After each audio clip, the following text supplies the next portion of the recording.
Log on, tune in, find out. Another good idea from Cambridge.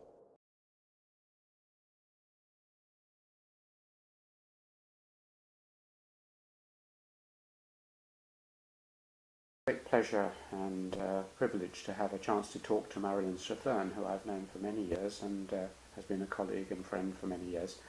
Marilyn, when and where were you born? Right, I was born in North Wales on March 6, 1941. And you're an anthropologist, so you'll know why I want to know something about your ancestors. People sometimes go back at least to their grandparents and sometimes back to the Norman Conquest, but in your case, pick an ancestor or two, and particularly people you knew personally and think have influenced you in some way. Well, as you know, families tend to identify themselves with particular figures in the past. And I suppose on my father's side, that figure was Thomas Charles of Bala, who founded the British and Foreign Bible Society. And we were regaled as children with tales of... Did you know him personally, or not? Goodness me, no. No, how far back is this? Thomas Charles, no, we're talking about 18th century. Oh, and you're not that old. 18th century evangelicals. And his sons and his grandsons were heads of theological colleges, that kind of thing. And that actually led me to a latter-day reflection that the role that theology and theological dispute played in English society, quite clearly the Bible and its interpretations and these issues provided an intellectual arena that is now quite simply inappropriate for the kind of society we're in. So I prefer to look upon these ancestors as intellectuals rather than theologians. And that was on your father's side? That was on my father's side, and my mother's side, I mean, depending on which branches of the family you trace, Midlands, carpet makers, Kidderminster, that sort of thing. That sort of thing. And then coming down to your grandparents, did you know any of them at all well? I knew my father's two parents who lived in Surrey. I knew them quite well. My mother's mother I knew very well, but her father had died when she was 17, so I never knew them. And were you fond of, did any of them influence you by reading you fairy stories, or? Well, my mother's mother had a wicked sense of humour, I have to say. And I like to think she's passed it on. So going down to your own parents, tell me something about your parents. Okay. My father should have been an academic. Not unlike the person I really got to know best in Mount Hagen, who I also thought under other circumstances should have been an academic. My father should have been an academic. He was a journalist, trained at King's London, but just 1 year of college study. Worked for the Manchester Guardian. Worked for the News Chronicle when it was published in Manchester. And then when the News Chronicle collapsed, as it did, and it was a liberal paper run by Cadbury's. In fact, I was sitting next to a Cadbury the Monday before. No, it was at the ceremony for new benefactors to the university. I was sitting next to a Cadbury. I very mildly talked about the passing of the News Chronicle, but to me it was a huge trauma. It was in my first term in Girton, and my father was suddenly out of work and so forth, and the Cadburys had made no pension provision. They had always said we'd look after you. Of course they did until the paper collapsed. Indeed, they went on to the Telegraph, which didn't reflect his views at all. doesn't describe him. He was very much influenced as a boy by a neighbour whose passion was natural history. And in those days, of course, collecting butterflies was a mark of interest, an interest in natural science, not a trespass on it. And he had built up an exquisite collection of butterflies and moths and other insects, all of which were classified according to the Royal Entomological Society's classifications. He also bred moths. He bred two kinds of oak-egger moths, one from the south of England and one from the north of England, to show the environmental effects of soot on trees. And in fact, I have a very distinct memory of these.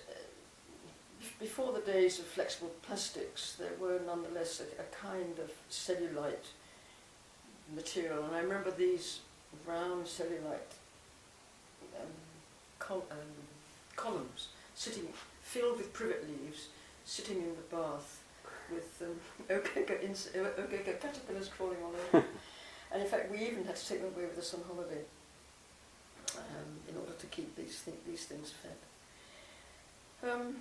He had a huge knowledge of ornithology, which of course was observational, not collective, which included a rather nice domestic interlude. Because robins have territories, they become very possessive of their territories, and therefore can get very familiar with other beings that live in them.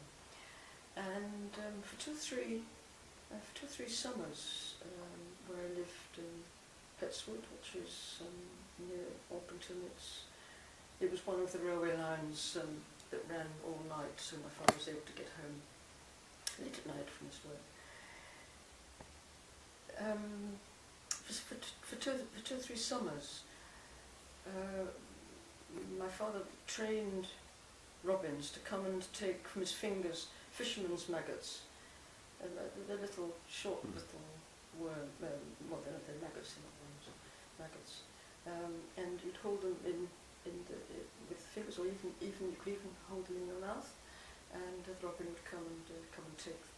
I mean, that was a domestic side to what was really quite an extensive and knowledgeable interest. He was very knowledgeable, my father, and a tale hangs by that. But that doesn't describe him either. He was fascinated by Darwin, by Darwin's family.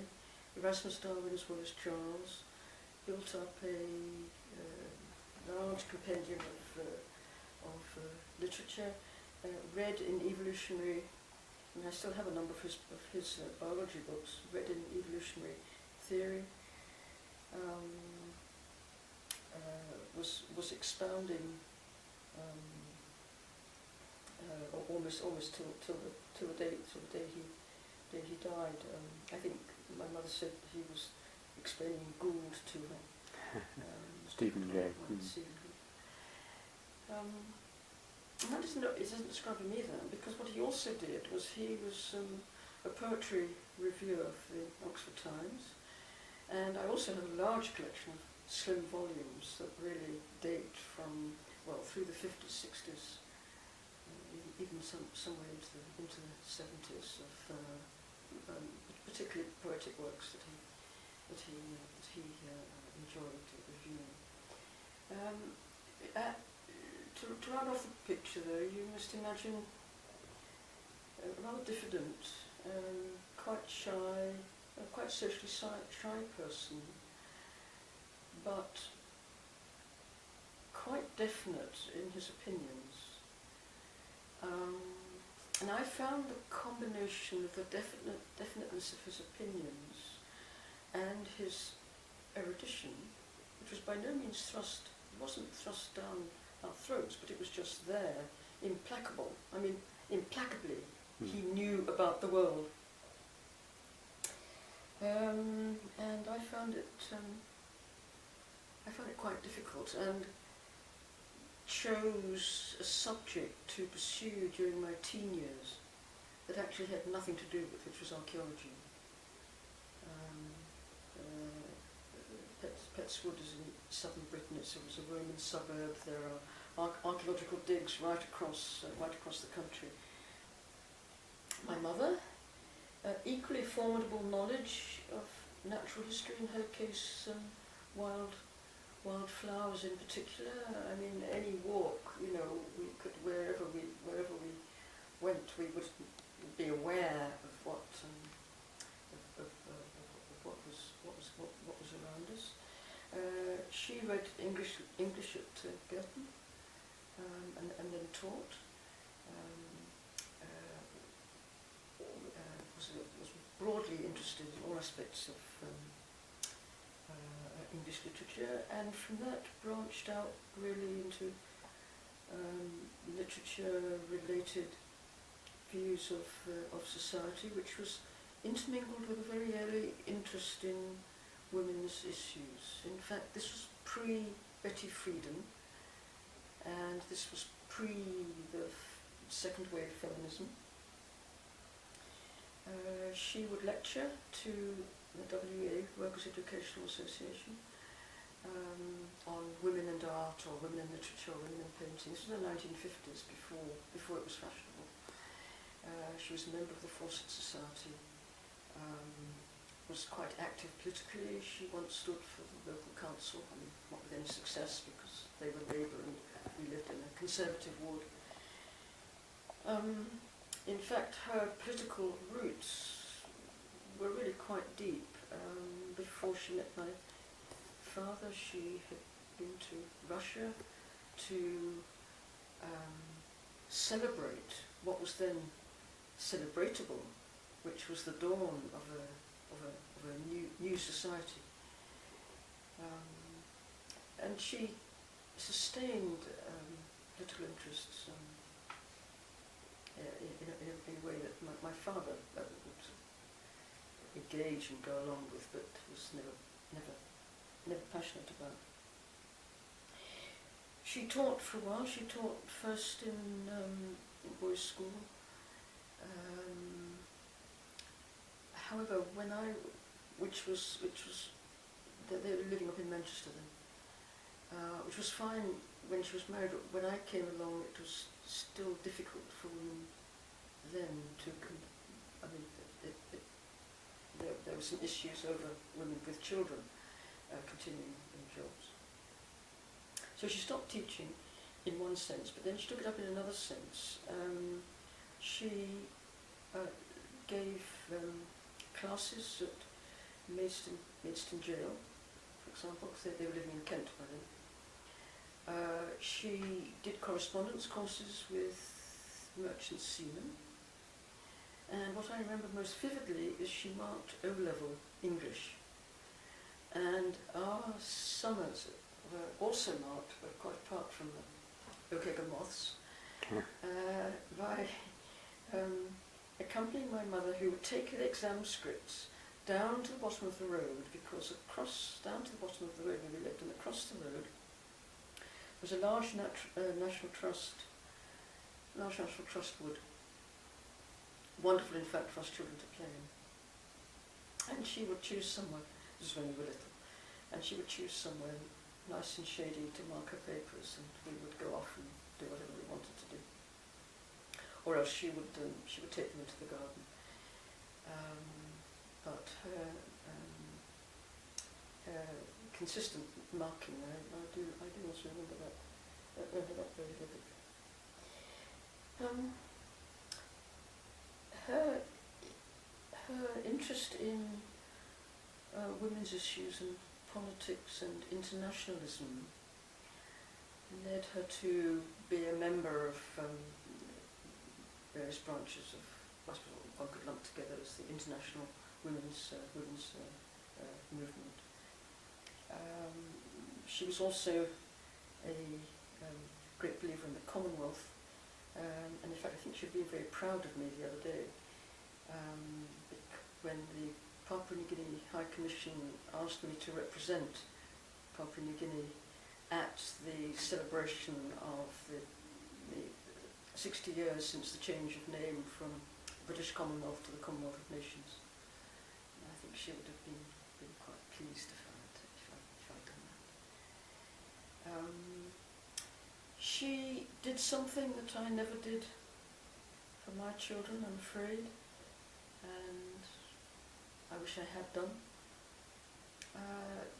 When I was in the 5th form at school, 4th and 5th form, possibly even into the 6th form, she fed me a lot of sort of materials and ideas, not in the sense of doing my homework, because she never did that, and I never done it for anybody. But for example, I distinctly remember a project in history on the 18th century in the 5th form, and the period I chose was the 18th century, and she took me up to London, and we just walked around 18th century London, and that was really quite something. I'll stop.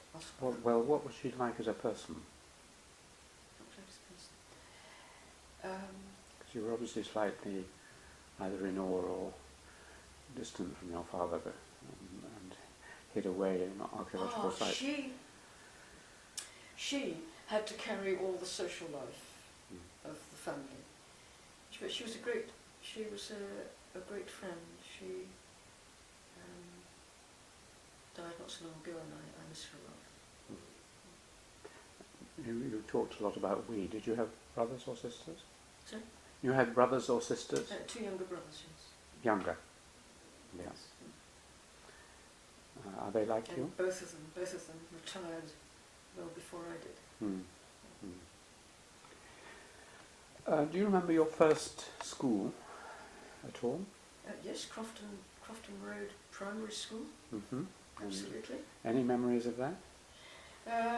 Crofton Road Primary School, Crofton Lane, sorry. No, it's Crofton Lane Primary School, but before that, no, there was an earlier one, which was next to a Baptist church that had a walk-in baptismal swimming pool. That was called Poverest Road. Infant School. That's right, Poverest Road Infant School.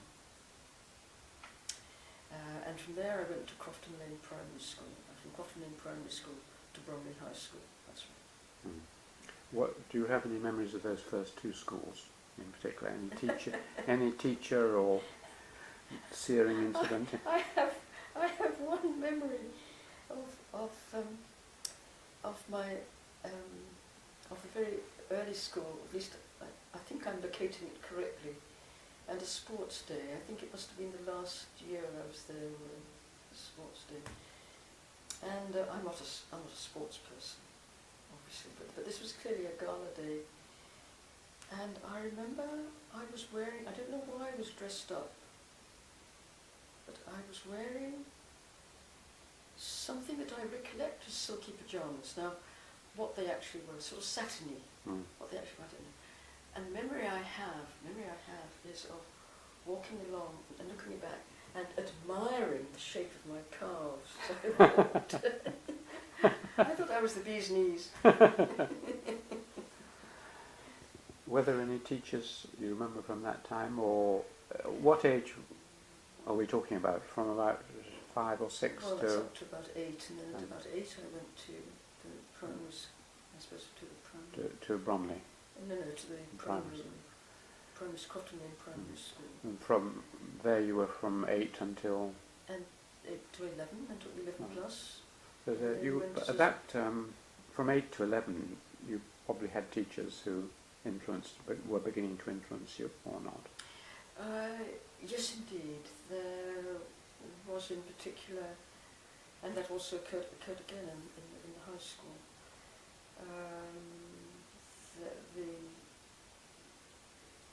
The teacher we had in our last form, because of course it wasn't by subject, it was by forms. But I'm not a great great one for thinking of genealogy in that sense and who's influenced me and so forth. That's not really sort of the way I think. So, although I have distinct memories of being quite inspired by several of my high school teachers in geography, in English, in history. This is Bromley. Bromley High, yes. It's a GBDST school.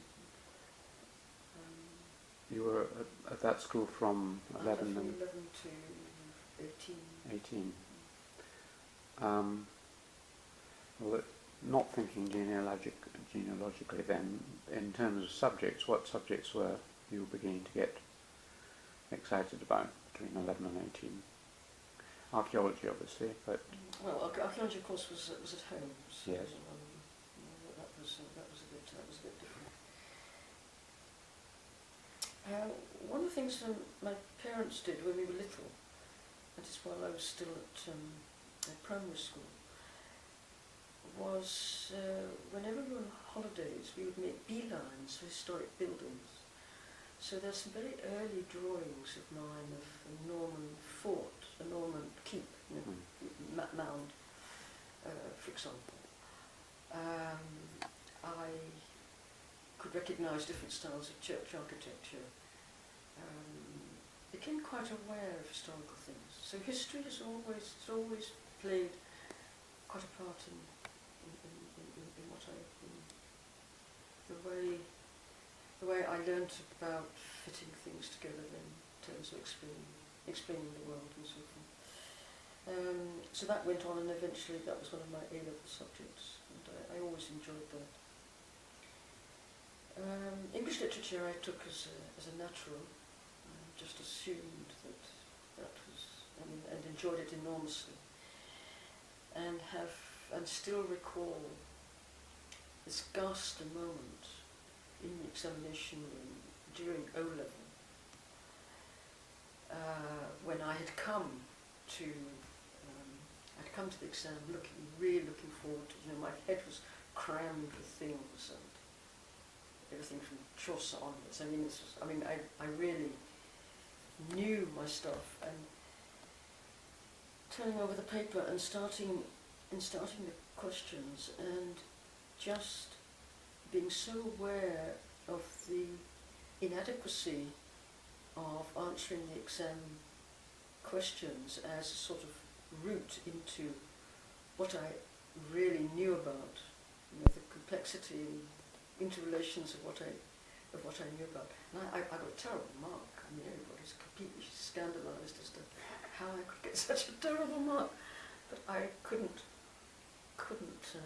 turn it into exam answers. Things I knew less well, much easier to turn into exam answers. You must have had some practice. There must have been mock exams or something where you had not worried about it so much, perhaps, and just done it without... I think it wasn't so much, how do you turn detailed knowledge into an exam answer as a technique. It was a psychological expectation of that I imagined, rather like admiring my calves at the age of 5 or whenever it was. I somehow imagined that I would display, some kind of brilliance at the subject that I in fact was best at. And I think it was being overcome by my inadequacy at that moment of performance, which of course a mock exam wouldn't have. A mock exam isn't a performance in the same way. This was O-level. What other things did you do at school? Were you interested in music, or you said you weren't very interested in games or sport? No, and music, alas. My mother, for herself, had been a great disappointment to her father before he died. He was quite a musician, and she felt that she was a disappointment to him. Had me tested at the age of 7, and I was declared tone deaf, which meant I never opened my mouth thereafter. And neither of my parents were musical, Mm. so that's a huge gap in my education. No, I wasn't musical. But do you like music? Do you listen to music? I do indeed listen, but with ignorance. Yeah. Hmm. There's a lot. I mean, does music mean a lot to you or not? Yeah. No. What It's words and things to you?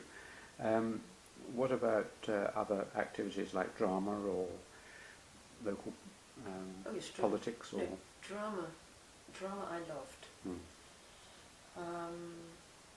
And can remember now the complete exhilaration produced by having been in a successful drama performance. This was at high school.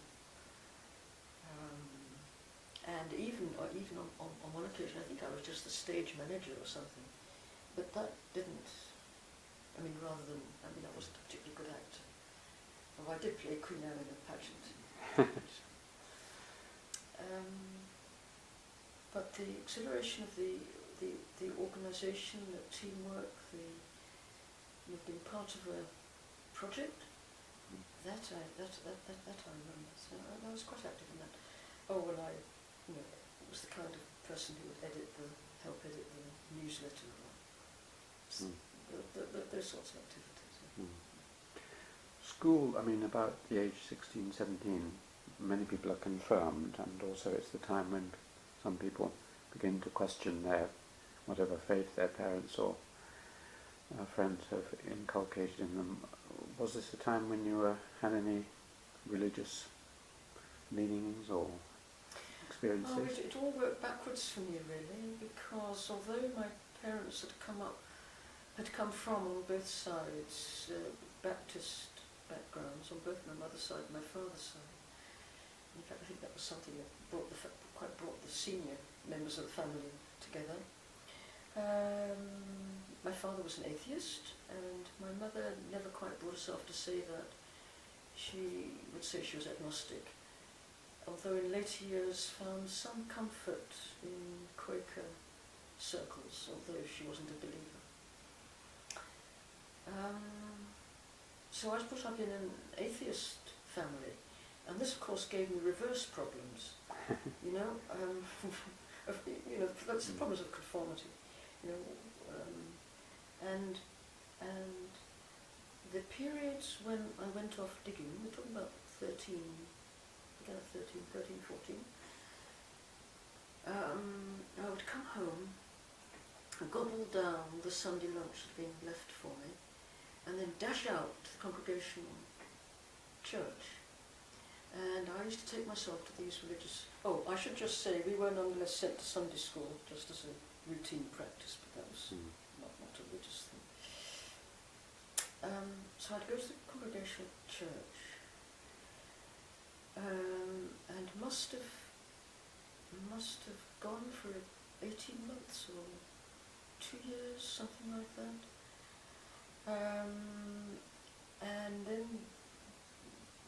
And no one particularly approached me or made overtures or wondered who I was or asked me to join anything, but I worked out for myself that I couldn't take communion unless I'd been baptised, or I knew I hadn't been baptised. So this led to a bit of a frisson. Okay, no, maybe I was 15. And then I was rescued by the Astronomer Royal. Fred Hoyle gave the wreath lectures, and Fred Hoyle gave a vision of a universe, a descriptive vision of a universe that did not require a deity. And of course I had been looking for some reason not to take the plunge of associating myself with the church. And Fred Hoyle was the reason. For years I kept the Listener that published that, and I can't think now what the date was. I think it may have been 55, in which case I was 14, if that was the date. But that was an incredible liberation, and I've never looked back. Well, how would you describe yourself since then as a agnostic atheist? No, I'm an atheist, absolutely to the core, Hmm. and find present theisms really quite alarming. I mean, I live in a world very different from what I would have imagined the world would be, with religions popping up on all sides and faith schools and other such nonsense. And what do you think? I mean, I've often not talked to a lot of scientists, and we get round often to Richard Dawkins' views and so on, that science and religion are incompatible and so on. Is that? No, not at all. No, I don't. I mean, I think anybody who wishes to profess belief can practice science. I don't think the two are incompatible. I didn't mean to say that because astronomy belongs to the science side that therefore that science is always going to be the refuge from religion. I didn't mean to imply that at all. That was just a particular explanation of the world. It happened to be an astronomical one. Mm. I mean, it could have been a social. I mean, a deft social scientist could have done it. Could have done it for me, or a historian could have done it. But it happened to be Fred Hoyle. No, my younger brother is a devout evangelical, and is a forester. And I mean, he's a natural scientist. No, these things aren't implacably opposed. That's not to say there aren't runs of theory which are incompatible. Evolutionary theory and Darwinism, for example, because it touches on the origins of how we come to be what we are, quite clearly are challenging for religions that also propose to account for the origins of what we are, although there are religions that aren't interested in this question. Christianity certainly is. So there are areas where there is conflict. I wouldn't want to generalise.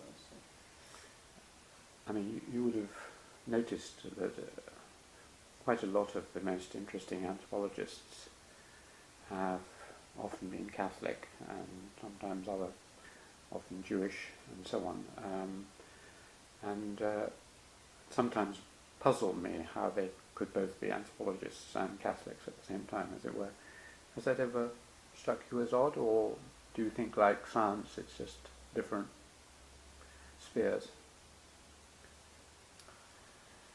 Or do you think it might, some people say it actually helps, that, I mean, I'm sure that Evans Pritchard and Mary Douglas and others would say that it would give you more sympathy and understanding of religions around the world.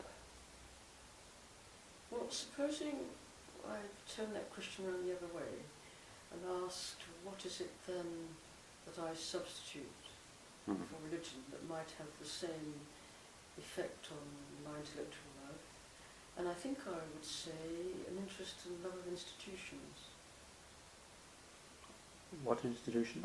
An interest and love of institutions. Yep. Because I suspect that those aspects of religion that inspire social scientists are indeed those aspects to do with the ecclesiastical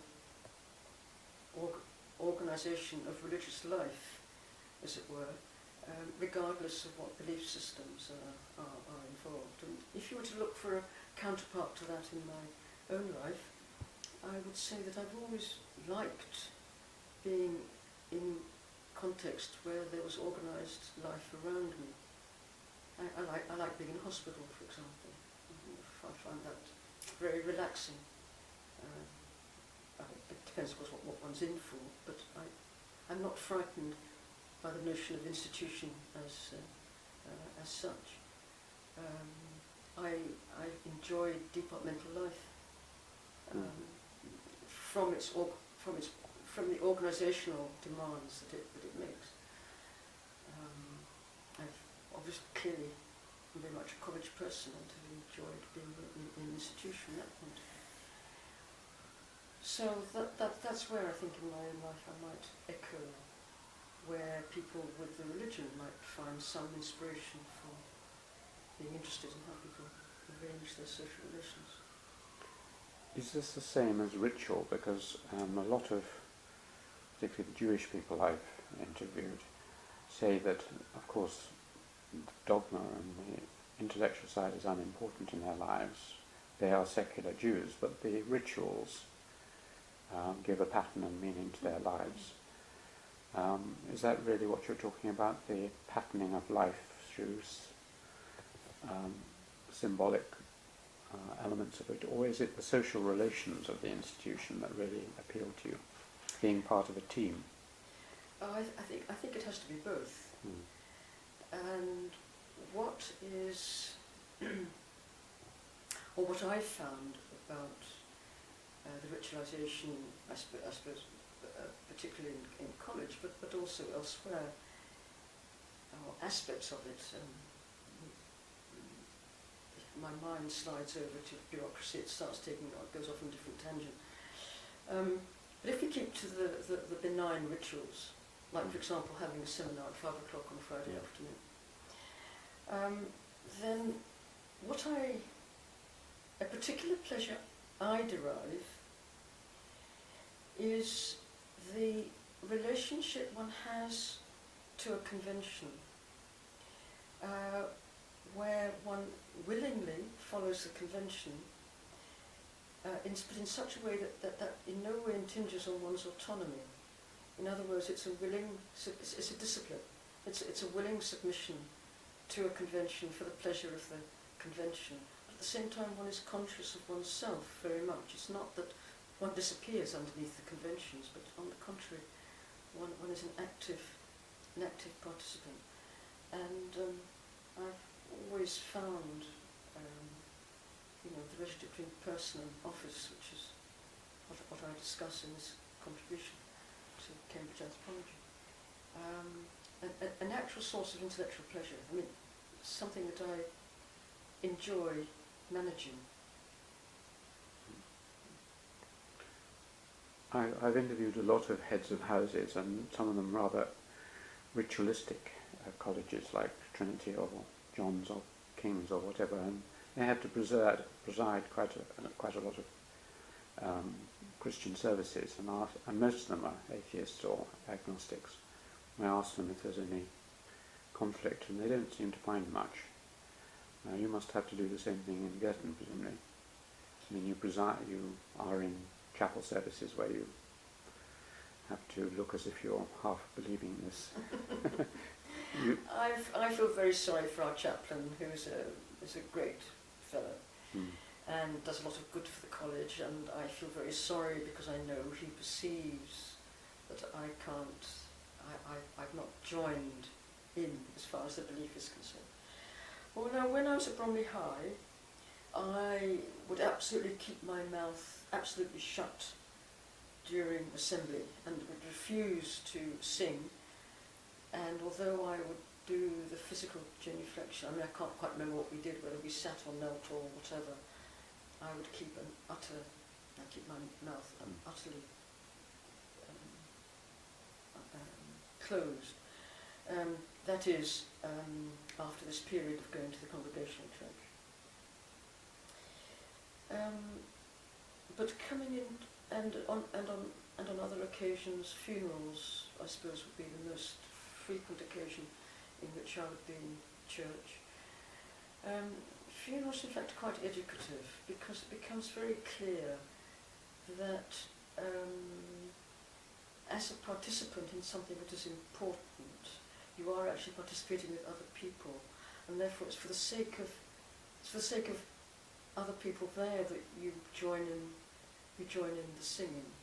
And of course, with funerals, the impossibility of the substance of what they're promising, I mean, puts the content beyond rational thought, so that one is left with the singing as an activity.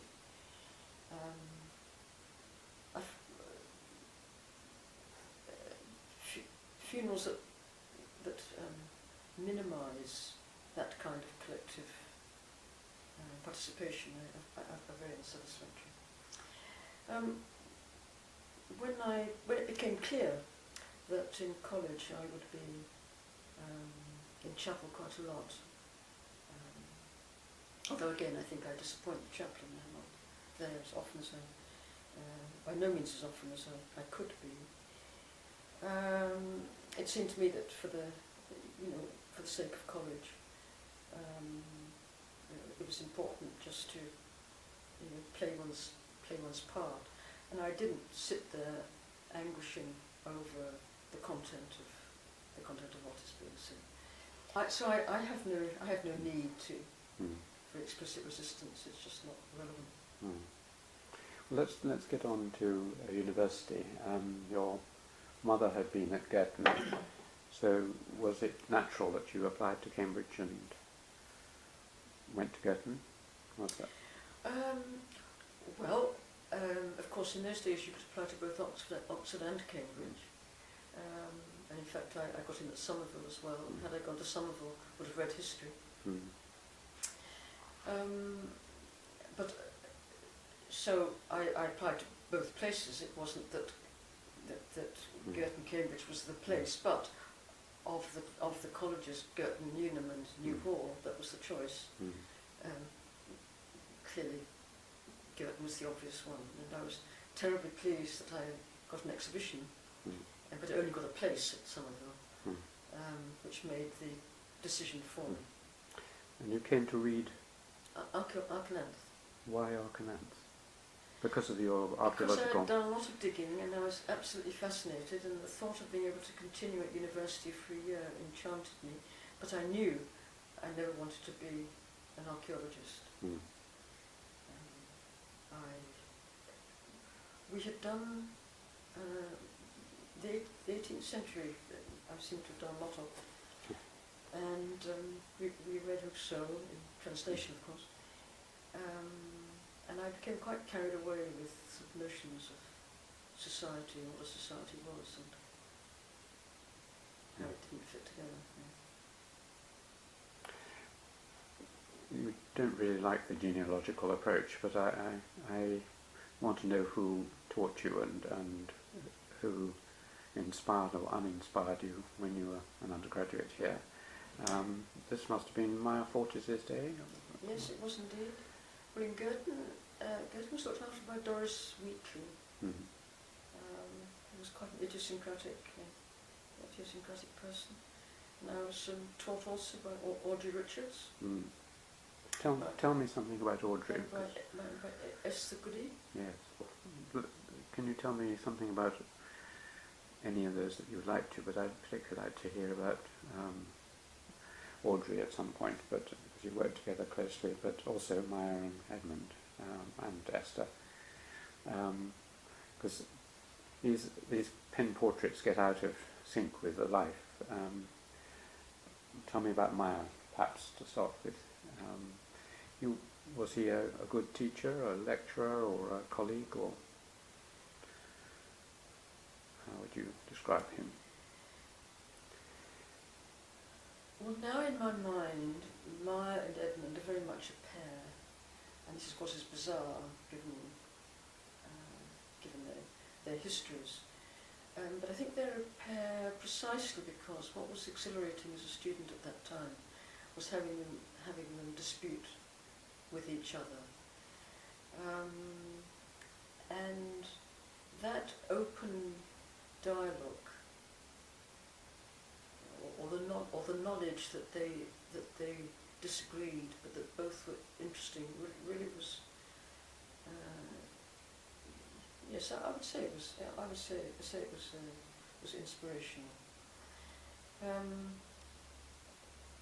Edmund delivered his lectures in a very forthright, and these are things I've not thought about for years now, delivered his lectures in a very forthright and engaging way. This was the time when, talking about, I came up in 1960, so we're talking now 61, 62, and this was the time when he was bringing Lévi-Strauss to an English audience, and of course the audacity of his ideas was conveyed in the energy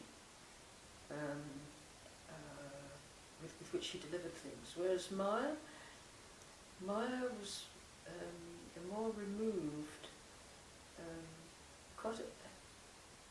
quite calm, very precise, detailed, and go back to those 2 volumes on Talency. I mean, they are, they're quite incredible works, in fact. Didn't have quite the same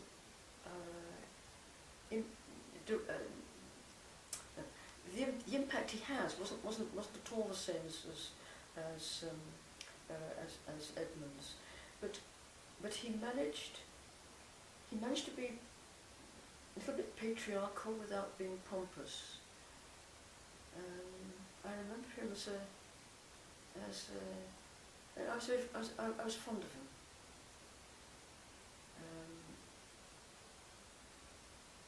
I think I was more in awe of Edmund because of the flamboyance, which was so far removed from the kind of person I was. But I quite empathised with what Maya did. So they have very distinct. It's like two quite different parents. I mean, they're very distinct differences. Yeah. Who were the other people? Was it Rio then, or was it G.I. Jones, or? Rio was there. G.I. was there. G.I. Jones was there. Jack? Martin Southwold. Oh yes. Martin Southwold was there. Jack was. Jack was there. Yes, of course, Jack was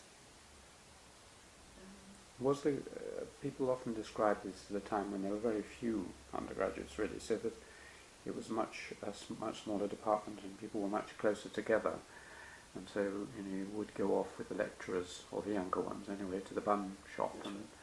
Was this that period? Yes, that was very much that period,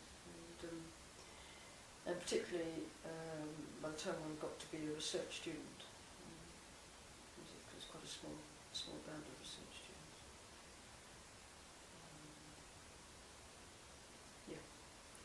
Tell who were your contemporaries, by the way? Was it Alfie Gell, or was he after? No, Alfie Was was later. a little bit later. Were there any particular? Steve Goodman, Oh yes. yes. Morris Block, Liz Kennedy. Liz Kennedy, who was at Buffalo for quite a long time.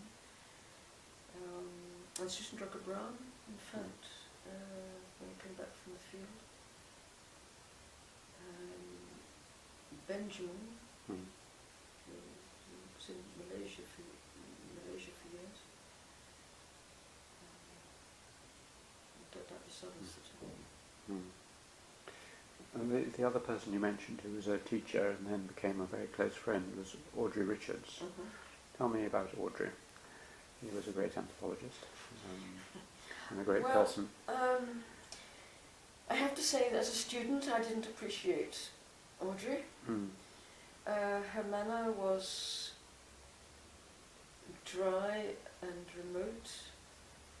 I shouldn't say dry because I don't like I don't like other people using it, so I shouldn't use it myself.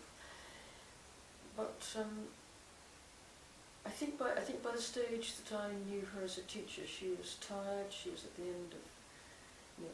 end of her life. She was teaching on methods, but that was as a lecturer. As a supervisor, because she was in Newnham,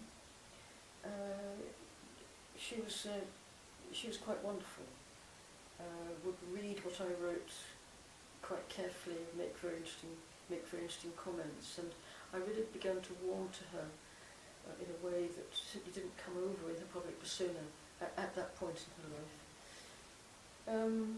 And then in 1962, it must be the summer of 62, because the summer of 61 I went digging with Charles McBurney, Côte de Saint-Bernard. Imagine summer 1962, Audrey and Edmund decided to take a troop of students to Elmley to teach them geological method. And Marilyn Strathern came along as well. And I have to say that none of my experiences in New Guinea were nearly as terrifying as that. Because in New Guinea I didn't really know the conventions, or if I knew the conventions, I hadn't been brought up with them. But of course, as an English person myself, I was incredibly sensitive to people saying, go away, we're not interested, or go and look it up in the local library, or, what wasting your time, you're wasting our time, and so on and so forth. Which of course in PNG I was never told.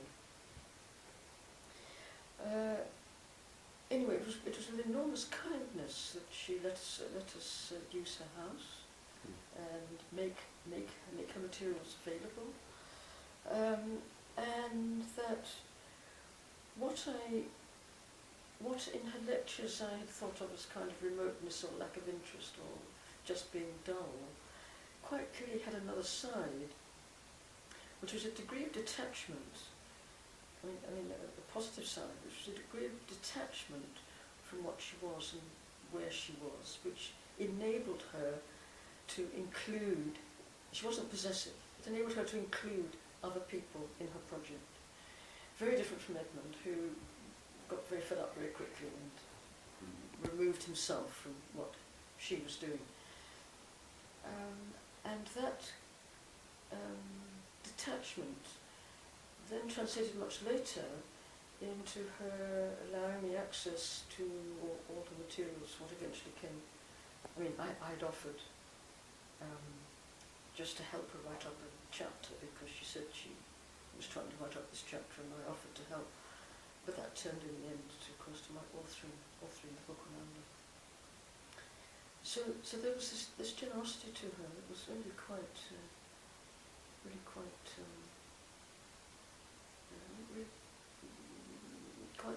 impressive.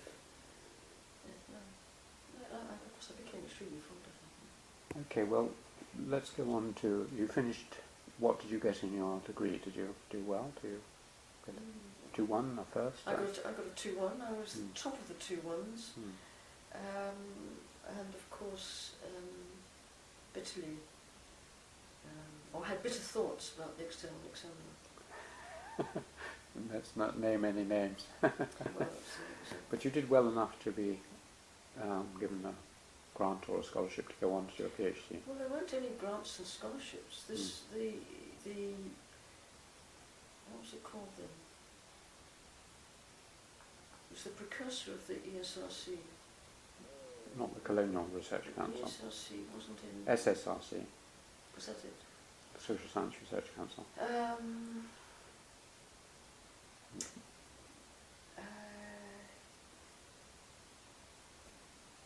Yes, but it wasn't full. It wasn't with fieldwork funding. I mean, that must have paid my fees. But fieldwork funding, of course, one had to fund oneself. That was another game altogether. You mentioned Andrew going to London with him. You presumably married later, did you? Or? No. We became engaged during my 3rd year, and we married that summer in '63, just after I graduated. There must have been some Reception at the Garden House Hotel with Audrey was there, and the goodies were there, and Maya was there, and Edmund was there, and Edmund discovered that one of my doctor's cousins had in fact, he was a doctor, treated him during the war, so that was, I've been associated with him during the war, so that was quite interesting. How was it you chose to work in New Guinea then? I mean, long way from Elmdon. What made you decide to do that? And there wasn't anyone in the department, presumably, who knew much about New Guinea either. Apart from Rio.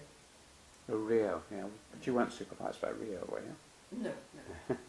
But dutifully went to his lectures. Well, I think we're in the realms of apocryphal stories now, not memory. Because the story in my mind is that it wasn't West Africa. Or it wasn't it was as far away from West West Africa. Africa at large. Yes. It was also the case that the New Guinea Highlands were gradually being opened up, and there were one or two anthropologists who, the sort of very early reports from the Highlands. Because of course the Highlands weren't discovered until 1933, and then the war came and they were closed down and there wasn't much access. So in the early 60s they were still fairly recently opened up, as it were. And who was appointed your supervisor? Esther Goody was always supervisor. Well, the tape is just ending the first hour, so let's get on to your PhD in a moment, okay?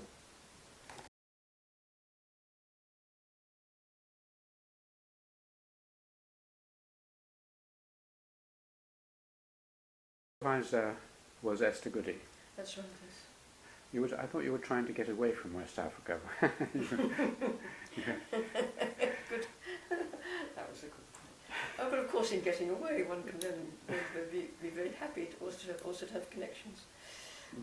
Tell me about Esther. No, she actually, I remember more as an undergraduate supervisor.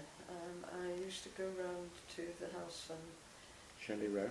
Shelley Row, that's right. And the children were little.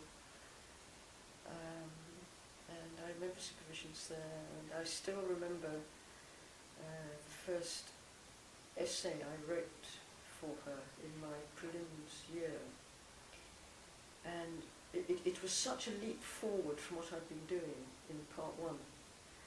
And I was just so excited, and I remember going to, I was in bliss, I went to the university library, and the question was taking Durkheim's method in suicide, how using other materials could you in fact argue or make an argument for the presence of social facts.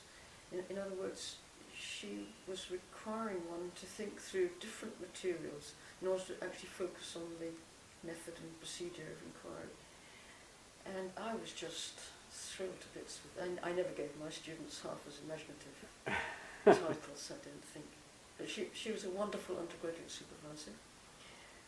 As a PhD supervisor, I don't know whether it was customary then, but it was fairly hands-off.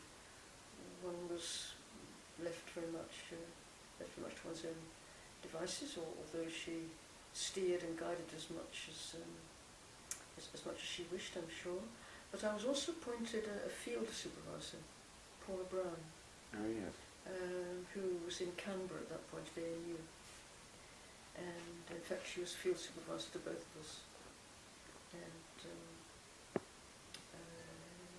so Paula obviously took the place of supervision in the field. So there was an extensive pre-field work training course that you went through at that time?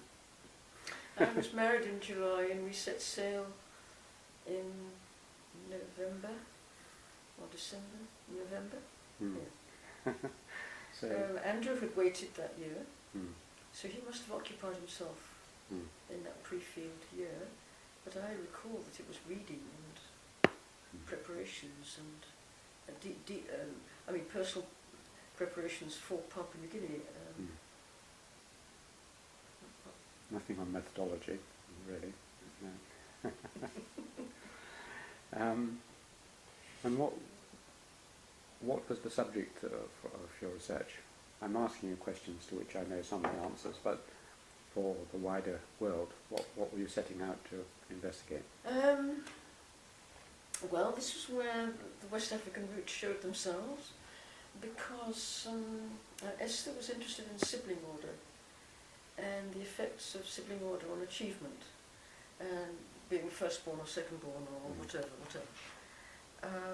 And I thought that I would investigate this in relation to cash crops, because I knew that coffee had been introduced into, well, of course, pitching up in Hagen itself and realising that coffee indeed was, this was 1964, coffee was getting off the ground, but wasn't very widely, it was grown, but it was, you know, hardly embedded in local practices.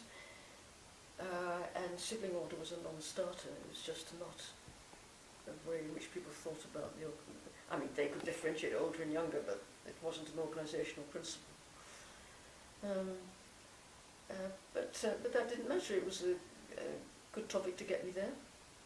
And once there, of course, I studied what was in front of my eyes. Yes. Do you remember the first arrival in a village or where you mainly worked? Well, we were both very naive, and luckily it took quite some time to get to the final place where we were going to have a house built. I do remember travelling up from Port Moresby in a small, very small plane. I don't know whether it was as small as a Cessna, but it was a very light aircraft that actually landed at all the airstrips along the Wagi Valley, and the one just before Mount Hagen, I mean, these are no longer functional airstrips. The one before Mount Hagen was called Bants, and as we got out, somebody said Bants, and I thought, I've heard a prenasalized B. I thought. And then actually landing on the airstrip in Mount Hagen, because it was very close to the town at that point, and seeing people with bark belts and tankets, which is a kind of corduroy bustles. And these are just like pictures out of Wieselon and Tishner, and that was a romantic moment. But we took some time to get up to the eventual place where we had a house built, which was a good thing, because we left behind us a trail of mismanaged relations and broken intentions and so on and so forth. So it was quite a process before we finally settled where we settled. And what was the fieldwork like? I mean, it's a big subject, but dramatic, fascinating, lonely.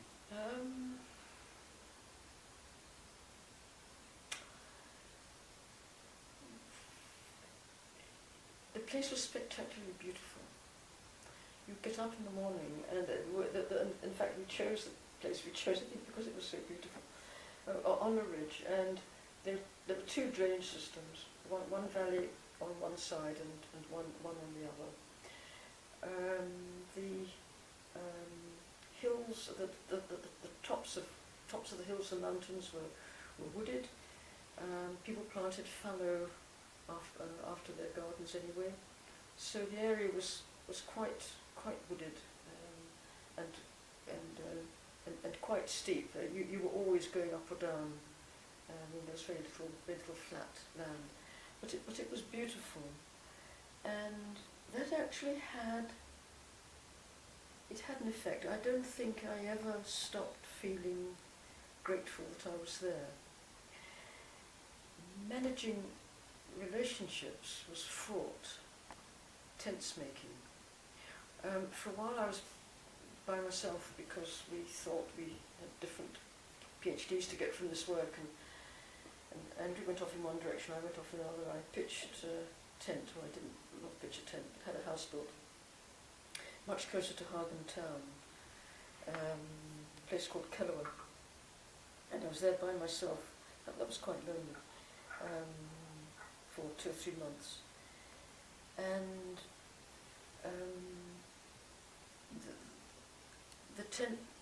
the tension manifested itself in indigestion.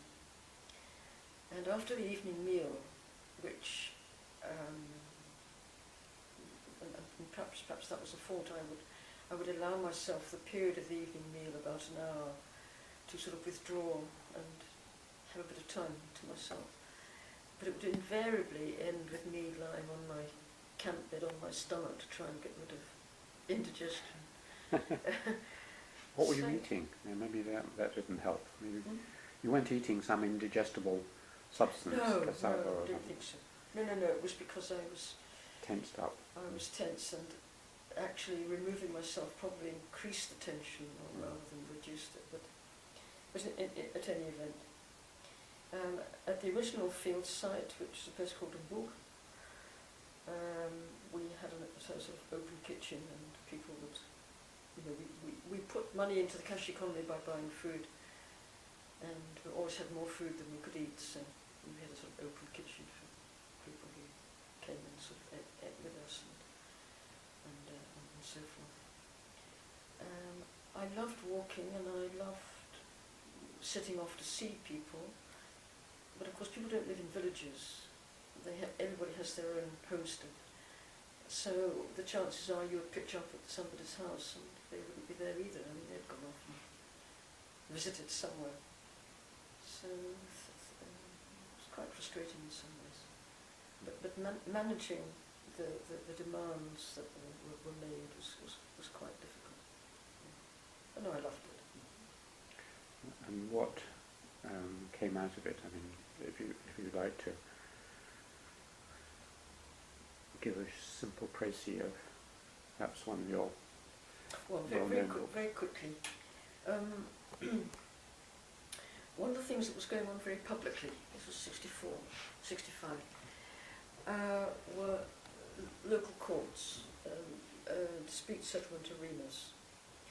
And these local courts were heard, sorry, little L, not the Institute of Local Court that came along later.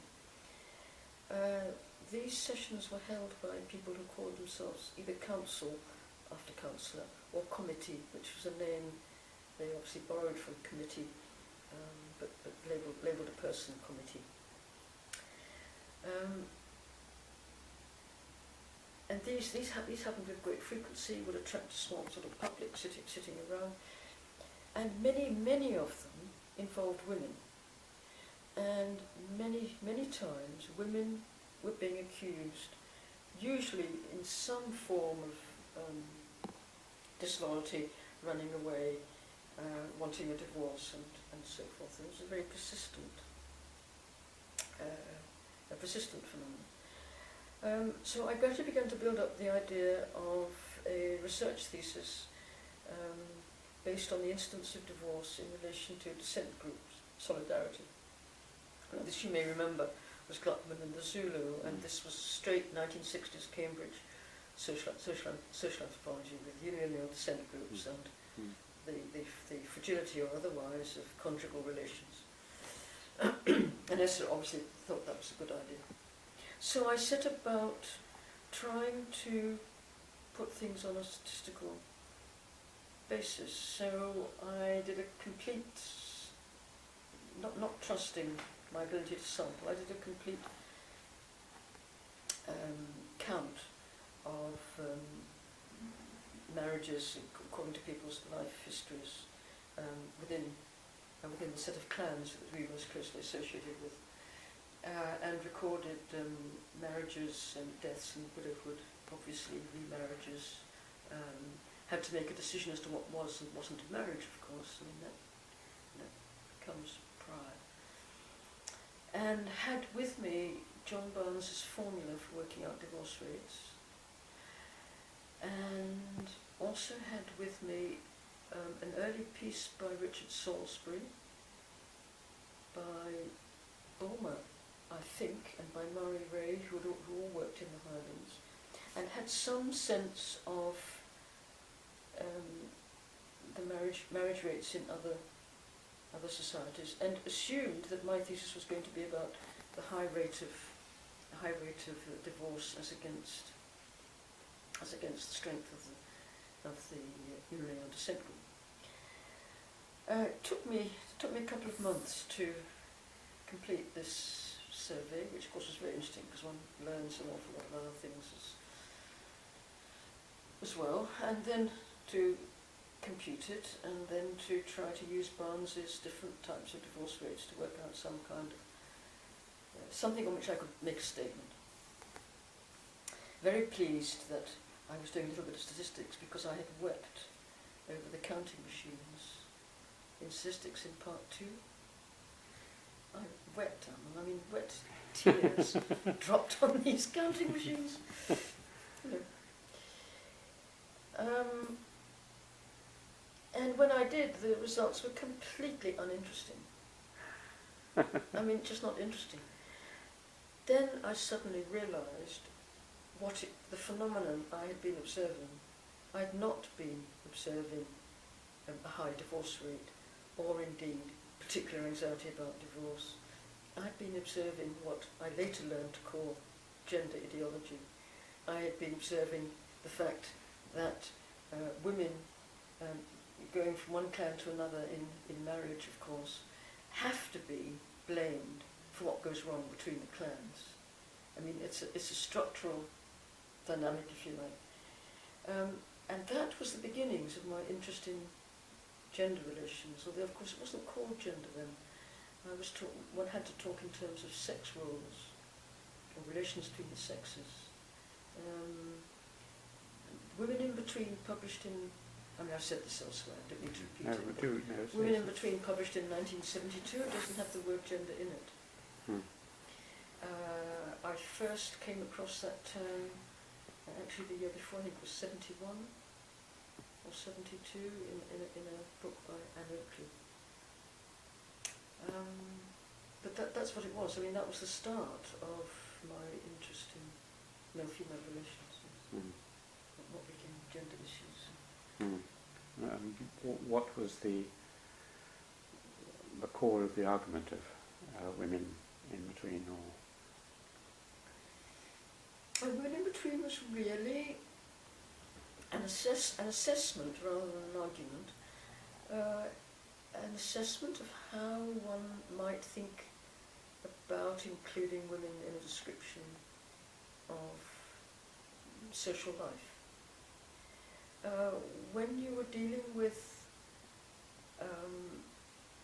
the lineaments of society that quite clearly privileged men in terms of their membership of groups, their activity in ceremonial exchange, their prominence in warfare, and all the rest of it, yet where crucially men and clans depended upon women.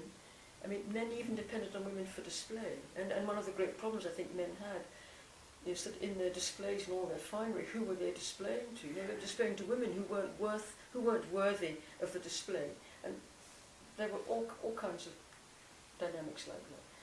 And you were dealing with women who half believed what men said, but only half believed, and actually, although circumscribed, led lives of their own, and had ways of dealing with things. So it was less an argument, more an adjudication, I think, and more of a how do you set about describing a situation like that? And moving on to another of your famous books, with a nice title, The Gender of the Gift. Was that related to this theme, or was that an entirely different kind of either description or argument? Well, The Gender of the Gift really, in a way, unwrote Women in Between. Women in Between had been very much concerned with social dynamics, perhaps one can put it. But even when it came out, it was already theoretically, well, let's put it this way, it was very much of its time. And in the intervening years, with the whole wave of post-structuralist critique and ways of thinking about ideology, to which Edmund, of course, had a contribution, to ways of thinking about ideology with the emergence of Marxist anthropology, with the emergence of a feminist anthropology that included recourse to literary studies and a whole range of other humanities disciplines, quite clearly the kind of description that I produced for Women in Between simply wasn't adequate.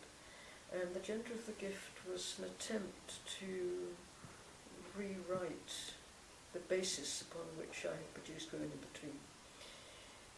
It doesn't go about proclaiming that is the case, but that was always in my mind. What it does is survey a lot of the literature across Papua New Guinea, and it draws on a whole area. Some it neglects, but it draws on several areas across Papua New Guinea, and attempts to come to some attempts to work through a mode of description that was, to my mind, the solution to certain problems in gender analysis. Sometimes, people say, "Oh, what is the individual?" Or, what do you mean by indirect and direct exchange and so forth? Would you define it? And my response has to be, it's not the definition that matters, it's what is the problem to which that was the answer. And the problems to which the second part of The Gender of the Gift is the answer are there in the first part. And there are 4 chapters, chapters 3 to 6. And one by one, they take up different aspects of what was then quite hotly debated in the feminist literature. Takes up aspects of economics and labour and exploitation.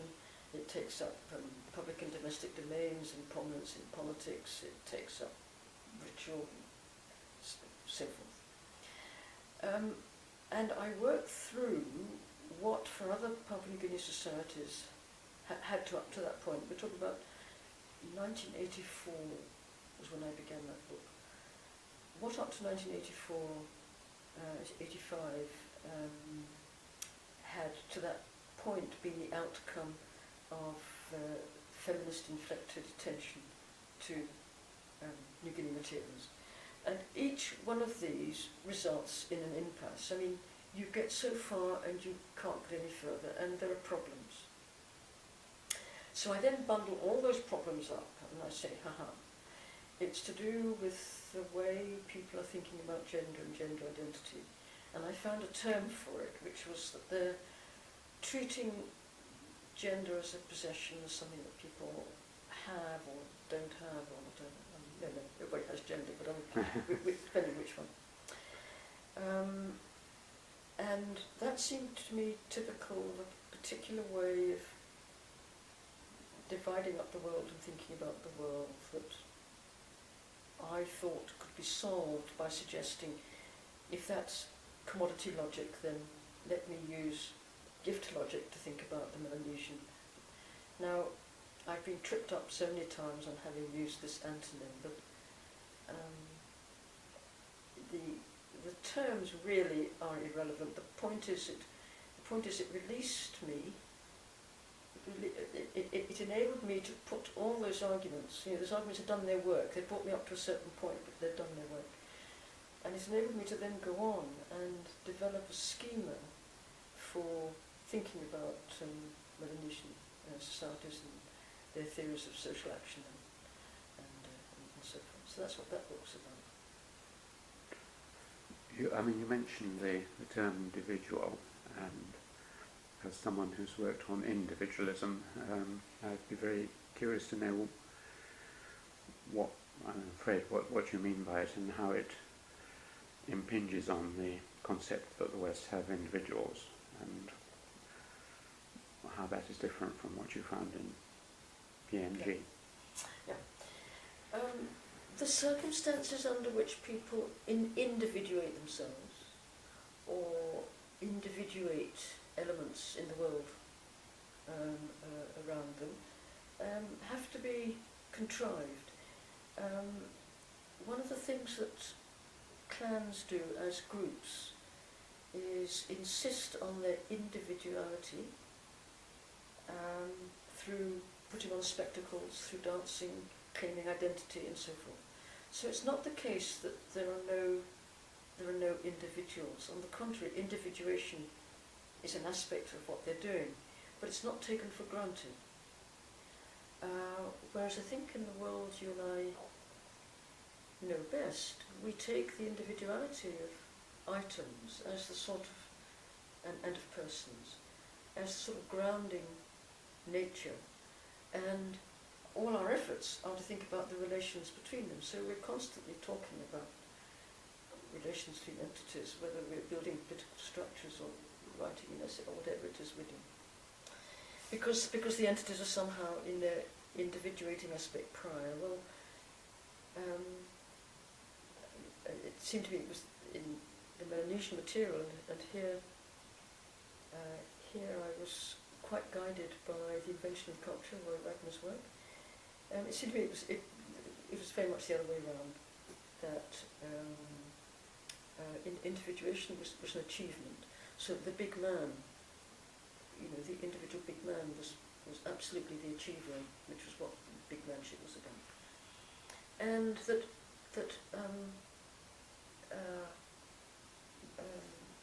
what that was cut out of, or what that came from, was a state of non-individuation, which took a very particular form if you're thinking about persons, because persons are always divided.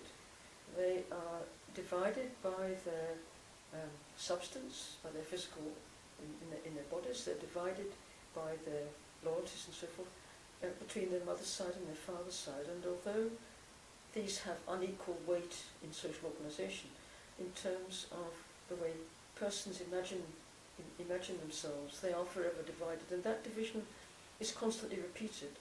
So that when somebody marries, they,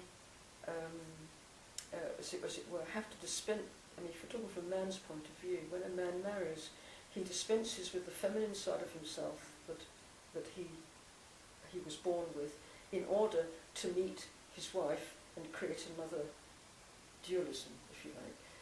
So that, at the most intimate level, we're talking about division as a social imperative. So husband and wife sitting across a hearth, pigs grunting in the background, in the most intimate domestic scene. These people are divided radically by their origins, and that radical division will be there in the children they produce, and so forth. And I borrowed individual from Marriott,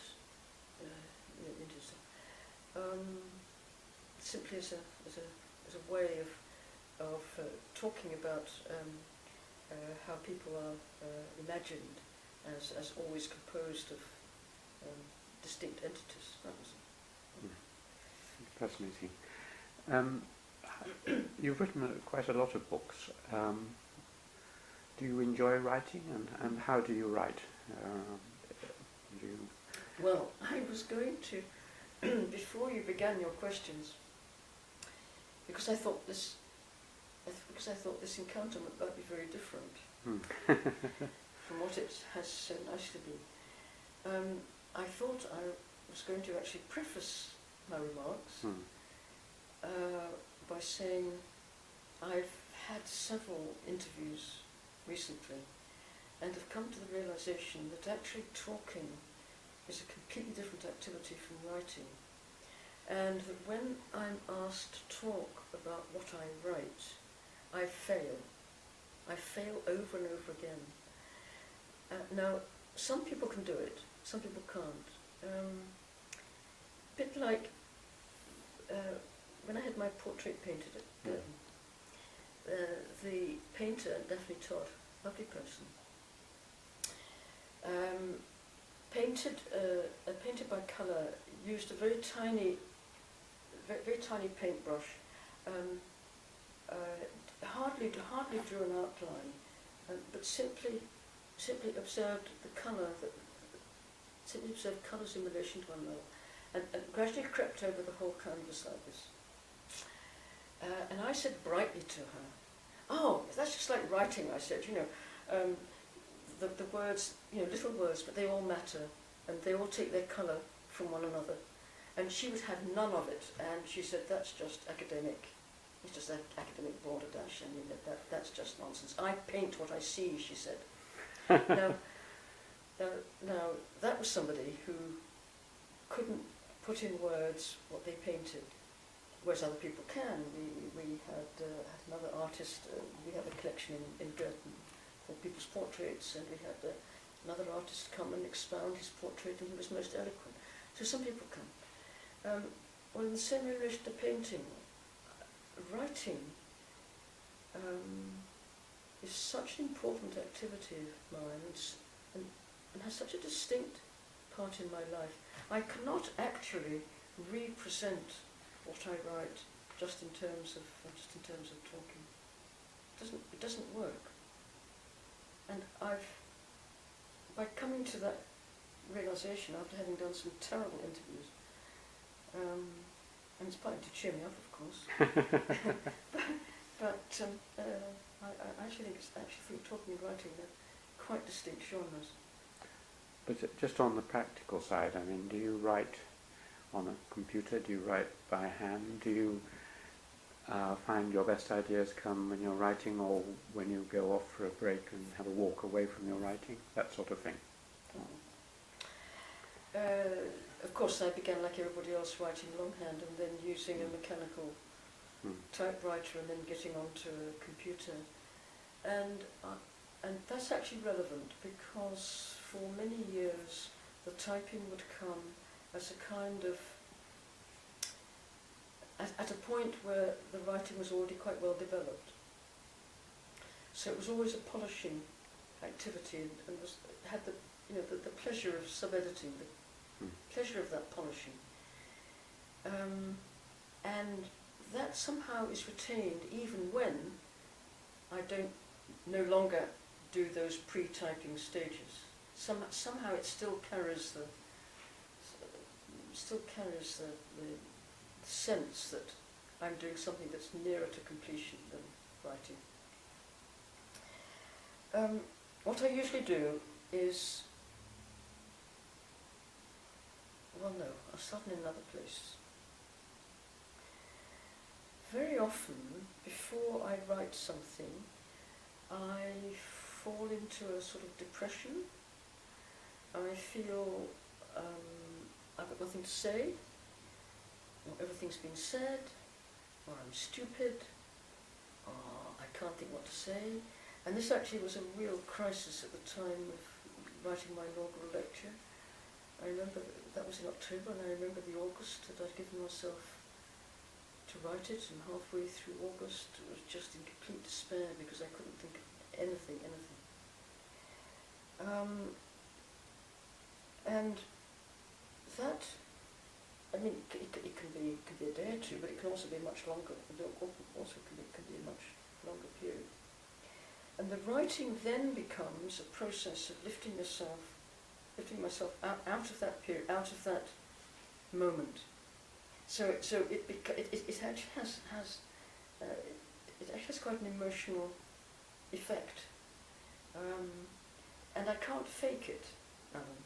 I mean, if I have something to write, I can't fake being depressed because I need to write. It doesn't work like that. It's either a real downer, or it doesn't, or not at all. Anyway, when I write, I very often write very fast and very carelessly over the whole span of more or less of what I want to do, and the ideas all come very quickly. That is then followed by a quite pleasurable period when I do the real work, which is going over what I've written and actually assessing whether any of this is any good and what can be retained and what needs to be discarded. And I mean, that's where the scholarship comes in. And I'm doing all this. I mean, I might write a few notes just to guide me, and I've quite often, depends how long the piece is, for book length obviously, but even for a shorter piece I may well do a little schema beforehand, or else I do a schema after I've done this first bit. That gives me my schema, and I then know roughly, I mean visually, I know roughly where things are going to appear. But then there's this long, long process of correction, and of course it's like, you know, finding caterpillars in the salad. You don't know what you've swallowed in the first one. You don't know what you've missed. You don't know what still needs to be corrected. But that in the end tends to, you tend finally to get to a point beyond which you just stop correcting. That's how I will. Fascinating. Let's talk about it at length elsewhere, but just to come back to one other large chunk of your work, which is your work in this country, and particularly your more recent work, which is many of the people who watch this will want to hear a little bit about, your interest in institutions and in bureaucracy, accountancy, and so on. How did you get interested in that, and what is that work?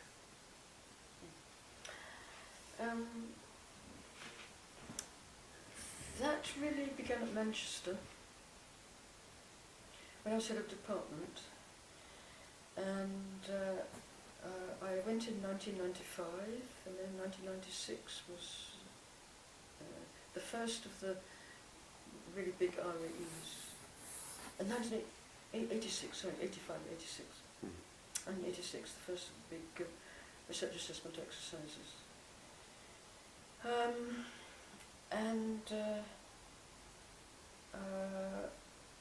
I was quite oppressed by it, but at the same time, because of the position I was in, and if I hadn't been head of department, I don't think anything is, but because I was head of department, and therefore responsible for having these people perform well, and wanted them to, I had to do everything I could to encourage them, while at the same time being highly sceptical of the exercise. And out of that grew the idea, well, how can I make sense of what I don't like? Maybe if I study it a bit seriously, at least I can make it interesting. So it came actually out of absolutely direct, hands-on institutional experience.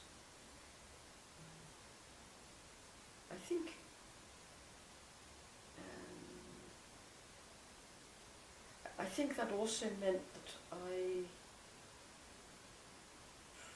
remained naive in the sense that I didn't have the knowledge or the facilities to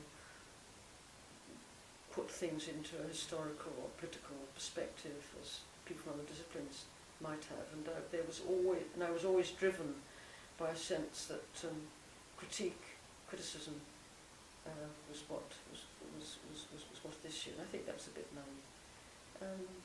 But I've been really taken aback at the extent to which the few pieces I've written on audit have been picked up all over the place and across many disciplines. Extraordinary. How would you account for it? I just think not so many people were writing at that point on these issues. I was drawing in higher education in a very direct way. I think it just spoke to people's concerns. In a recent piece you wrote for, I think, to be published in Cambridge Anthropology, which was a reply to something I wrote. That's right. You put forward the, as usual, counter-intuitive argument that there wasn't enough bureaucracy in the post of head of department of social anthropology and so on. Can you explain what you were arguing there?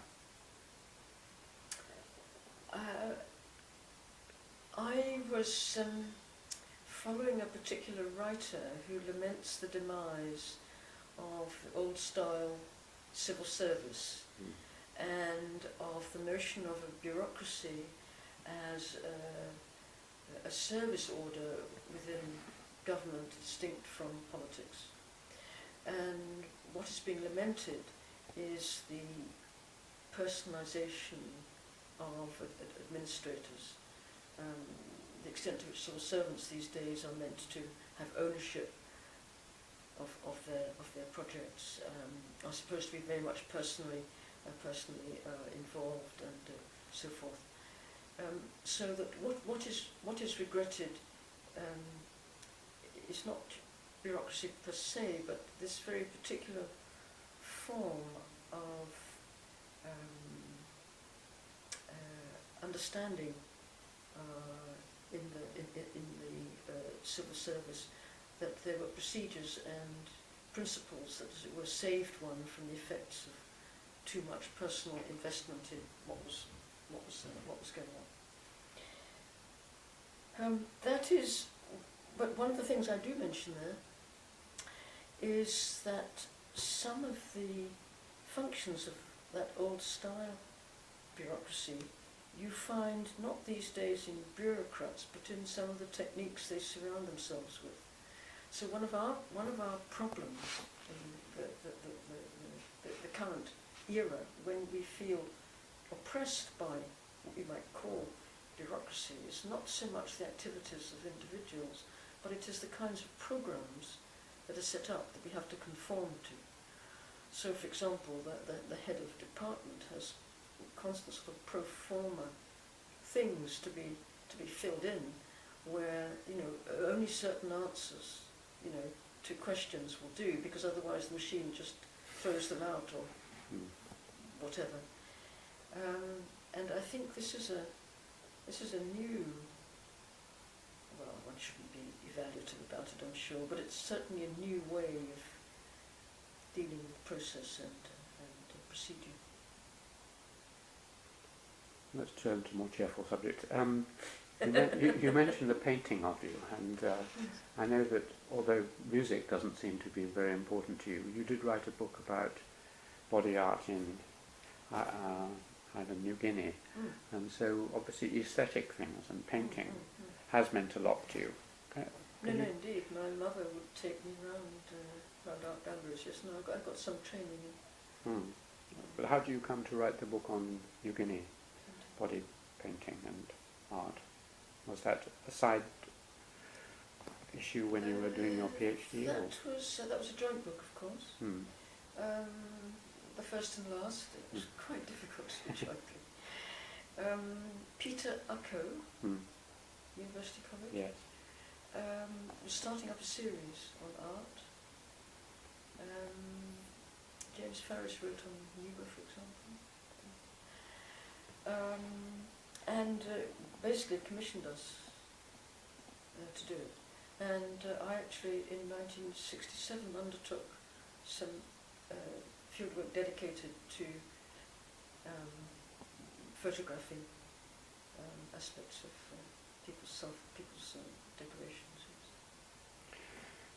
We've only got 20 minutes to go, and there's so much more, but I'd like to just touch on some of your institutional activities. Talking about art reminded me, of course, that you were assistant curator of the Museum of Archaeology and Anthropology. How long was that for, and when was that?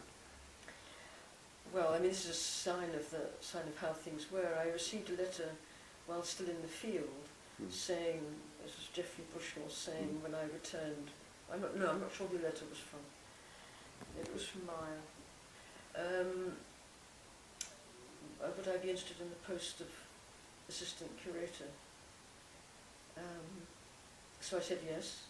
So immediately on return from the field, I took up that position, and the arrangement was that I would be in the museum 4 days a week and would write my thesis 3 days a week.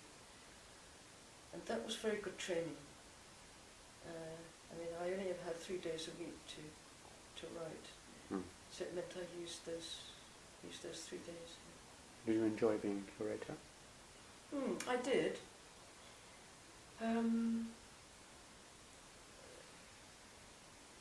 I was given quite a free hand, and remember in particular enjoying revamping the New Guinea collections, which are quite notable. I did, but the reason I hesitated is because actually the best memory I have is sitting in the office, and the office had the afternoon sun, and just feeling tired of, I'm afraid, questions from all kinds of people, because it meant, I mean, this was in the days before email, but I think it was a kind of pre-email moment, if you can, you know, piles, and there were always questions, and however many, and one was happy to do it, clearly, that's not the point. The point was, however many there were always more. And yeah. All of us as email recipients will know the feeling. Even worse now. You then went on and there were other bits of your career. You were Director of Studies at Trinity, and you were Junior Research Fellow at Trinity, weren't you? Or were you not? No, I was actually an official fellow. It was Andrew who was at JRF at Trinity. Andrew was at JRF, yes. Yeah, that's right, one of the first in anthropology. And then you were an official fellow there. How did you enjoy Trinity? Trinity were quite wonderful. This was much later. This was in the early 1980s. I had come back from let me get the chronology right.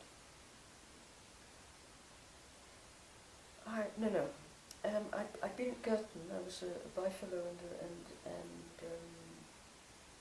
an official fellow. I then went to Canberra for a period. It then became very obvious that I was going to need to divorce Andrew Strathern. I then returned. I'm just trying to take up the chronology. I then returned, and that was the time when I failed to get an assistant lectureship in the department. And then I returned, and that's right.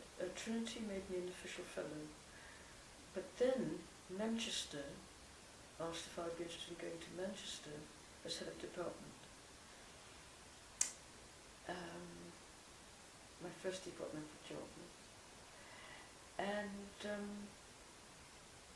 I knew that before I had actually been inducted into the Trinity Fellowship. So I said, look, I'm terribly sorry, but after a year I'm going to leave Cambridge and go on to Manchester. And they said, never mind, we'll induct you anyway. So I was there for a year. So they behaved very, very handsomely. It's an impressive place, Trinity, whichever way you look at it. And tell me something about your Manchester time. You were there from about 85 to 93. 85 to 93. Yes. So. No, that was a wonderful period of my life. I very much enjoyed being in Manchester and living there. The twins were little. Barbara hadn't finished her O-levels and stayed behind here in Cambridge for a while, and then came up later. No, I enjoyed that. I was an ageing person when I arrived. I was much younger when I left. You had some good colleagues there. I had some, of course the department was, I was the only woman in the department when I arrived. No, I had some excellent colleagues there, and would have gone into some very... The management structure there, I remember you telling me, was very different from Cambridge. I mean, basically you were the intermediary between the university, and so you go to a meeting, they'd tell you what you had to do, then you went back to the department and tell them what they had to do, rather than bottom upwards and having to persuade the university what the department wanted to do. Is that roughly right, or slightly oversimplified? Yes, there was a wider faculty. There was a wider social science faculty that, in effect, did a lot of the executive decisions. But that faculty was very much, a case of first time. Everybody was negotiating from the point of view of their own departments. But what Manchester did provide, which I really only realised when I came to Cambridge, was that I knew my steps to the Vice-Chancellor. I knew how, if there was anything very desperate, I knew my steps and I knew how to go to the Dean and so on and so forth. So the structure was very clear. And there's not a great deal more to say about it, but it was very clear in those days. Yes. And then you, this gives the point of contrast, you came to our department as William Wise Professor and found the chaotic rabble of hunter-gatherers that we are in Cambridge. You don't have to say whether you enjoyed it or not, but have you any reflections on your time as William Wise in the Department of Social Anthropology? Well, of course, it was a wonderful department, and I hope still is.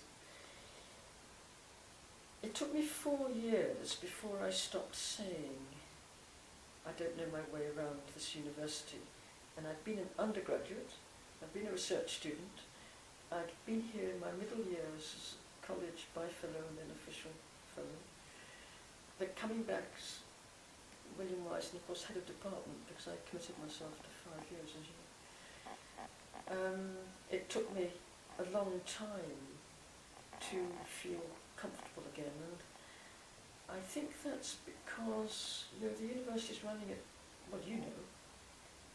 it's running in many epochs. There's a monastic culture, and there's an 18th century coffee room culture, and there's a corridor culture, and there's 19th century entrepreneurialism, and there's 20th century management, and these things are all running simultaneously. It makes it a very complex place, and that sort of course keeps it creative. The complexity means there are all kinds of metaphorical corners and nooks and crannies and so forth that allow idiosyncratic procedures, or used to flourish. The department itself, I have to say that the liveliness of the students and especially the graduate students has remained a real joy, I think, one could say. What about which kind of teaching do you enjoy most? It sounds as if it's the PhD supervisions. Do you like lecturing, supervising as well, or do you find that less appealing? Yes, I enjoy lecturing. I never regarded myself as particularly good at it, and could never tell whether I was going to leave a lecture feeling elated or leave a lecture with my tail between my legs, and either could happen, and I never knew at the outset, and it seemed to have no relation on the amount of preparation I did, which it would be, but it could easily be one or the other. So that was rather mixed. Latterly, I should say that the writing up seminar really emerged as the piece of involvement with students, because they were hardly teaching. I mean, they were doing a lot of the work. That was really a sort of highlight of my teaching week, and I used to enjoy that tremendously. And then the last sort of institutional role is Girton, the Mistress of Girton. Tell me about that great college and your enjoyment or not enjoyment of it. What's it like being mistress? I warned you not to do it, I'm sure. Yes, you did. You did. And I think probably you were quite wise.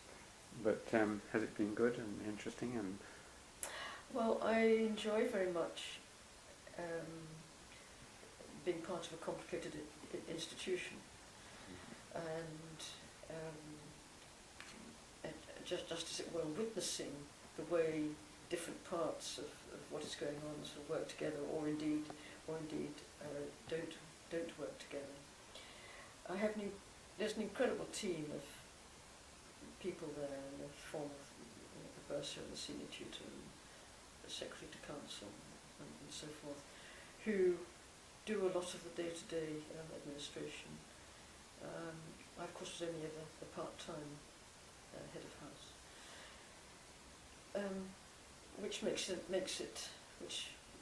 means that much more of my administrative time has always gone on departmental or university matters, and I'm including in university matters,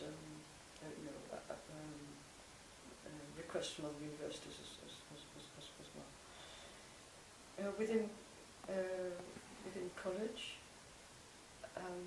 something that I thought I wouldn't enjoy, I enjoyed tremendously, and that is actually sitting down with roughly the same people 2 or 3 times a week to eat. I thought that would be a bit oppressive, but in fact it's turned out to be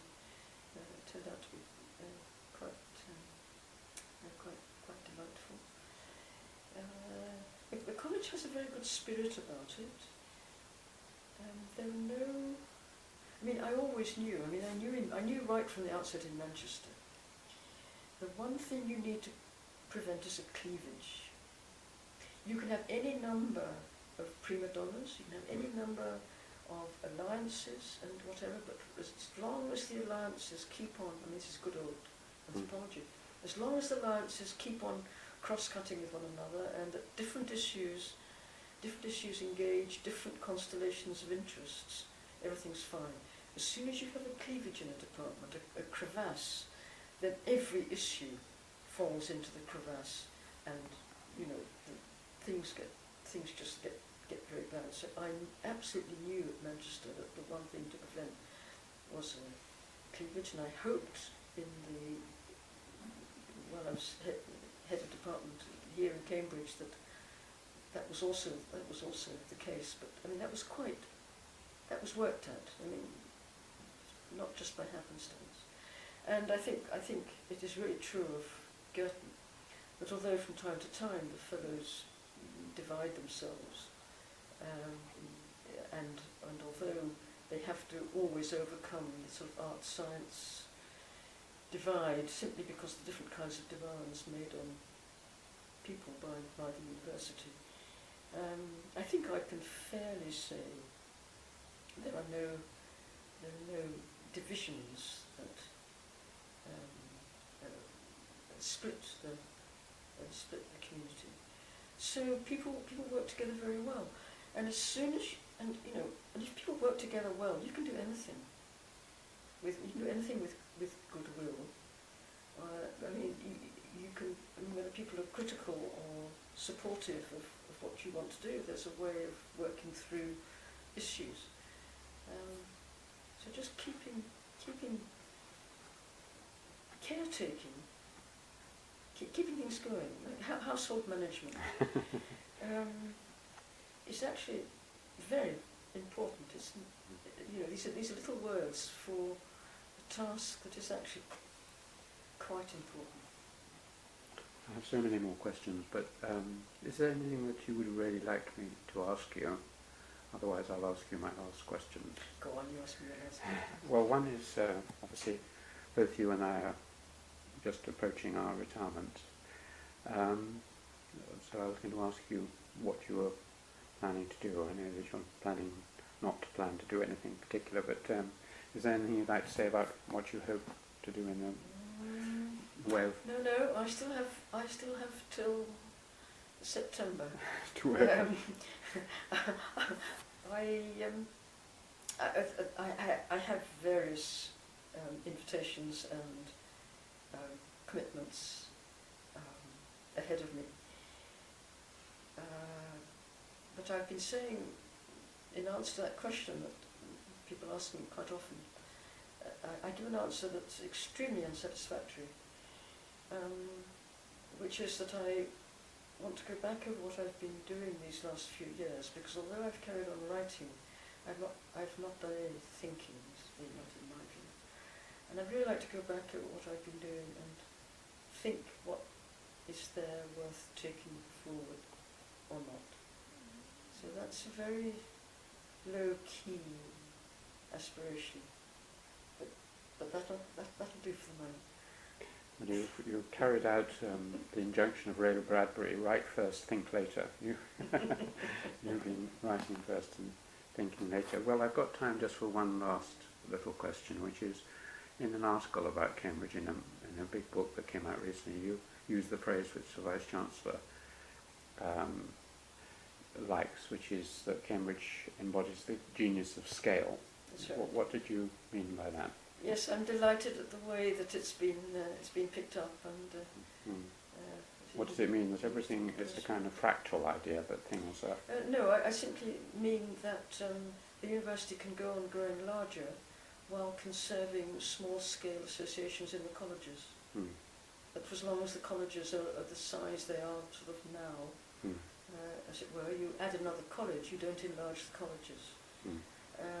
And this structure is a brilliant structure for simultaneously being large and small at the same time. I mean, I can't think of a cleverer solution to an institution that's to do with educating people. Lovely. Thank you very much indeed, Marilyn.